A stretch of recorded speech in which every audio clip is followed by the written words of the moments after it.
आप में से कोई भी पागल हो जाएगा।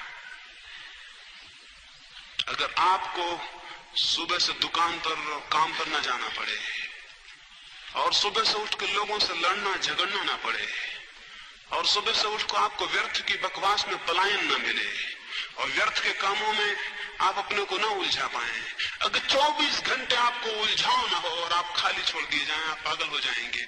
क्योंकि उलझाव की वजह से जो दुख आपके भीतर है वो आपको दिखाई नहीं पड़ता। अगर वो पूरा दुख दिखाई पड़ेगा तो आप आत्मघात कर लेंगे और या फिर आप उपाय खोज लेंगे काल्पनिक पागल हो जाने के, जिसमें अपने दुख को भूल जाएं। धार्मिक व्यक्ति वो है जिसे अगर बिल्कुल अकेला छोड़ दिया जाए, बिल्कुल अकेला, तो भी उसे कोई दुख नहीं होगा, वो कोई उपाय नहीं खोजेगा। वह जर्मनी में एक साधु था, एक हार्ट, वो एक दिन वन में गया हुआ था और एक दरख्त के नीचे अकेले में बैठा हुआ था।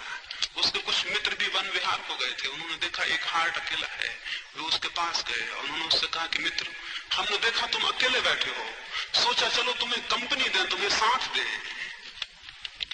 एक हार्ट ने उनकी तरफ देखा और कहा कि मित्रों, इतनी देर तक मैं परमात्मा के साथ था, तुमने आके मुझे अकेला कर दिया। एक हार्ट ने कहा, इतनी देर में परमात्मा के साथ था क्योंकि अपने साथ था, तुमने आके मुझे अकेला कर दिया। अद्भुत उसने बात कही। हम उसके विपरीत हैं, हम 24 घंटे किसी के साथ हैं कि कहीं अपना साथ ना हो जाए। हम 24 घंटे किसी ना किसी के साथ हैं कि कहीं अपना साथ ना हो जाए। अपने से हम डरे हुए हैं। इस जगत में सब लोग अपने से डरे हुए हैं। ये अपने से डरा हुआ होना खतरनाक है। मैंने जो सूत्र कहे वे आपको अपने से परिचित कराएंगे और अपने भय को मिटाएंगे और आप उस स्थिति में खड़े होंगे कि अगर आप इस जमीन पर बिल्कुल अकेले हों, बिल्कुल अकेले की जमीन पर कोई भी ना हो, तो भी आप उतने ही आनंद में होंगे जितने की तब जबकि जमीन भरी हुई है। आप अकेले में उतने ही आनंद में होंगे जितने की तब जबकि आप भीड़ में हैं। वही आदमी केवल मृत्यु से नहीं डरेगा जिसने अकेले होने का आनंद लिया है, क्योंकि मृत्यु अकेला कर देती है और क्या करती है। आप मृत्यु से इतने डरते हैं, उसका कुल कारण इतना है कि आप तो थे ही नहीं, भीड़ थी और मौत भीड़ छीन लेगी, सारे संबंध छीन लेगी और आप अकेले हो जाएंगे। अकेलापन भय देता है। इन 3 दिनों में हमने जो ध्यान की बात की है वो मूलतः बिल्कुल अकेले में, टोटल लोनलीनेस में जाने के प्रयोग है। एकदम अकेले में अपने भीतर जाने के प्रयोग है। उस केंद्र पर जाना है जहां आप ही हो और कोई भी नहीं है। और वो केंद्र अद्भुत है। उस केंद्र को जो अनुभव कर लेता है वो अनुभव करता है उन गहराइयों को जो समुद्र के नीचे होती हैं। हम केवल समुद्र की लहरों पर तैर रहे हैं और हमें पता नहीं कि इन लहरों के नीचे अनंत गहराइयां छिपी हुई हैं, जहां कभी कोई लहर नहीं गई, जहां कभी किसी लहर ने कोई प्रवेश नहीं किया है। अपने ही भीतर बहुत गहराइयां हैं अकेलेपन में।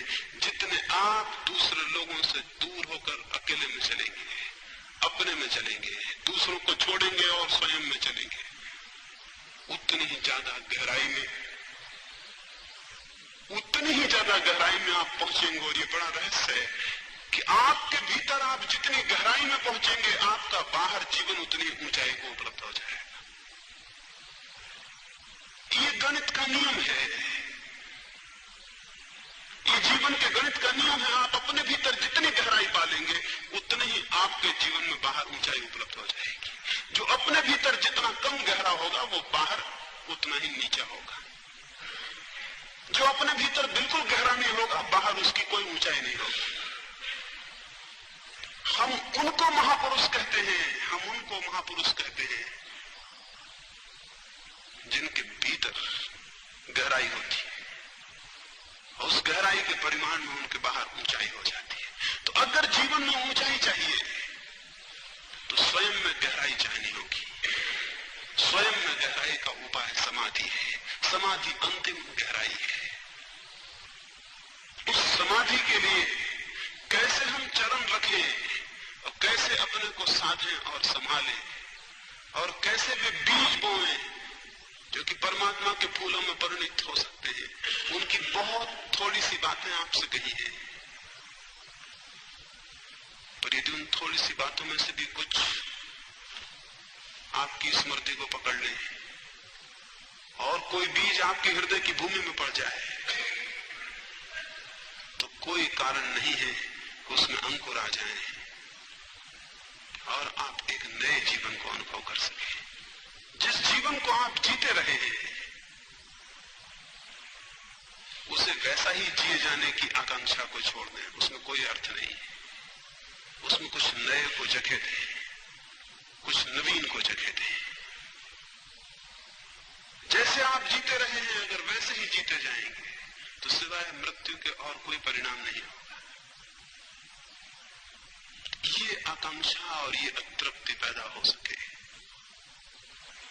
उसके सिवाय और मेरा कोई मन नहीं है। साधारणता लोग कहते हैं धर्म संतोष है और मैं कहता हूं धार्मिक लोग बड़े असंतुष्ट लोग होते हैं। समस्त जीवन से उनके मन में असंतोष होता है और तभी वे धर्म की तरफ उत्सुक होते हैं। तो मैं आपको संतोष कहने को नहीं करता हूं, नहीं कहता हूं कि आप संतोष करें। मैं आपसे कहूंगा कि असंतुष्ट हो जाएं, परिपूर्ण आत्मा से असंतुष्ट हो जाएं, आपके प्राण और मन का कण कण असंतुष्ट हो जाए, असंतुष्ट हो जाए दिव्य के लिए, असंतुष्ट हो जाए सत्य के लिए। उस असंतोष की अग्नि में आपका नया जन्म होगा। इस नए जन्म के लिए एक क्षण भी न खोएं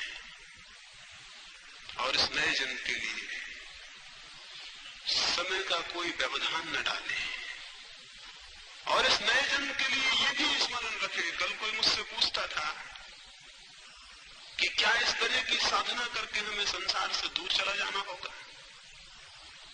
क्या हमें सन्यासी हो जाना होगा। धर्म परिवार और संसार का विरोधी नहीं है और ये जो बात हमारे दिमाग में पैदा हो गई है पिछले वर्षों में, पिछली सदियों में, उसने हमें और हमारे धर्म को बहुत नुकसान पहुंचाया है। धर्म संसार का विरोधी नहीं है, धर्म परिवार का विरोधी नहीं है, धर्म का संबंध सब छोड़ के भाग जाने से नहीं है। धर्म तो आत्मिक परिवर्तन है, परिस्थिति से उसका कोई वास्ता नहीं है, मनस्थिति से उसका वास्ता है। वो मन को बदलने की बात है, परिस्थिति को बदलने की बात नहीं है। आप अपने को बदलें, बाहर जो दुनिया है उसे छोड़ के भागने से थोड़ी कोई बदलता है।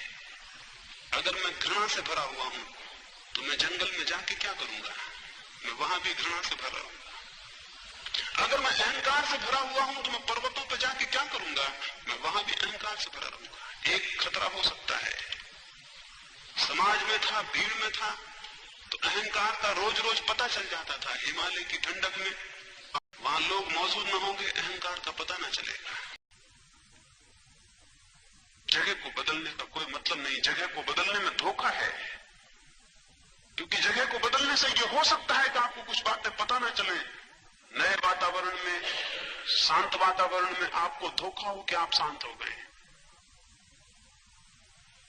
जो शांति प्रतिकूल परिस्थितियों में न टिके वो कोई शांति नहीं है। इसलिए जो समझदार हैं वे प्रतिकूल परिस्थितियों में ही शांति को साधते हैं, क्योंकि जो प्रतिकूल में साध लेते हैं अनुकूल में तो उसे हमेशा उपलब्ध कर ही लेते हैं। इसलिए जीवन से भागने की बात नहीं, जीवन को परीक्षा समझें और इसे स्मरण रखें कि आपके आसपास जो लोग हैं वे सब सहयोगी हैं।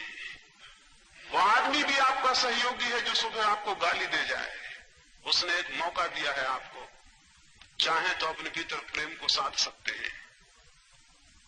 वो आदमी आपका सहयोगी है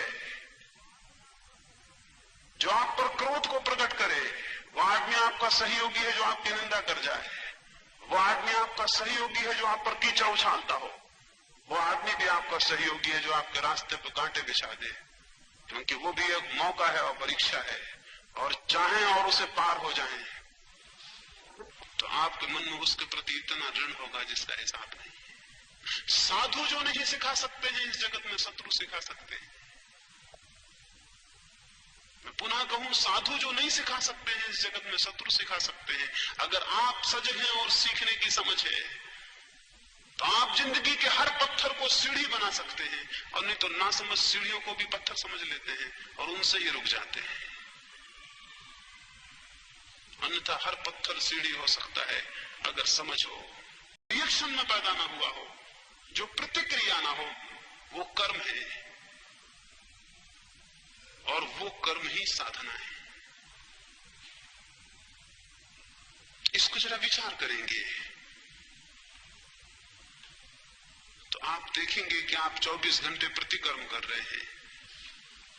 दूसरे कुछ कर रहे हैं, उनके उत्तर में आप कुछ कर रहे हैं। आपने कुछ किया है अभी तक जो सिर्फ आपने किया हो, जो आपसे पैदा हुआ और आपसे आया हो, उसे थोड़ा देखें और उसे साधें तो ठीक परिवार में और घर के बीच और संसार के बीच संन्यास फलित होता है। संन्यास संसार का विरोध नहीं, संसार की शुद्धि है। अगर संसार में आप शुद्ध होते चले जाएं, एक दिन आप पाएंगे कि आप सन्यासी हो गए हैं। सन्यासी होना कोई वेश परिवर्तन नहीं है कि हमने कपड़े बदल लिए और हम सन्यासी हो गए, कि हमने इस ढंग को बदल के उस ढंग के हो गए तो सन्यासी हो गए। सन्यास तो पूरे अंतस का परिवर्तन है, एक विकास है। सन्यास एक ग्रोथ है, बड़ी आहिस्ता, बहुत आहिस्ता एक विकास है। अगर कोई व्यक्ति ठीक से अपने जीवन का उपयोग करे, जैसी भी परिस्थितियां उनका उपयोग करे, तो क्रमिक रूप से धीरे धीरे पाएगा उसके भीतर सन्यासी का जन्म हो रहा। वृत्तियों पर विचार करने का, वृत्तियों को शुद्ध और शून्य करने की बात है। देखें अपने भीतर आपकी कौन सी वृत्तियां हैं जो आपको संसारी बनाए हुए हैं। स्मरण रखें, कोई दूसरे लोग आपको संसारी नहीं बनाए हुए हैं। मैं जिस घर में हूं, उस घर में मेरे पिता मुझे संसारी नहीं बनाए हुए हैं। मेरे पिता मुझे कैसे बनाएंगे? मेरा पिता के प्रति जो मोह होगा वो बना सकता है। आप जिस घर में हैं, आपकी पत्नी आपको संसारी कैसे बनाएगी? पत्नी के प्रति आपके जो भाव होंगे वे आपको संसारी बनाए हुए हैं। पत्नी को छोड़ के भागने से क्या होगा? वे भाव तो आपके साथ चले जाएंगे। कोई भावों को छोड़ के नहीं भाग सकता कहीं। अगर भाव थी, बड़ी उसकी ज्योति थी, बड़ा उसका प्रकाश था, बड़े उसके जीवन में सुगंध थी, वो राजा भी उस आकर्षण से खिंचा हुआ धीरे धीरे उसके पास पहुंचा। उसने उसे अनेक दिन वहां पड़े देखा, अनेक बार उसके चरणों में जाके बैठा। उसका प्रभाव उस पर घना होता गया और एक दिन उसने उससे कहा, क्या अच्छा ना हो कि इस झाड़ को छोड़ दें और मेरे साथ महल में चले? तो सन्यासी ने कहा, जैसा मन चाहे वहीं चल सकते हैं। राजा थोड़ा हैरान हुआ, इतने दिन के आदर को थोड़ा धक्का लगा। उसने सोचा था सन्यासी कहेगा महल, हम सन्यासी, हम महल में क्या करेंगे? सन्यासी की बंधी भाषा यही है। अगर सन्यास सीखा हुआ हो तो यही उत्तर आएगा कि हम सन्यासी, हमको महल से क्या मतलब, हम लात मार चुके। लेकिन उस सन्यासी ने कहा, जैसा मन वहीं चल सकते।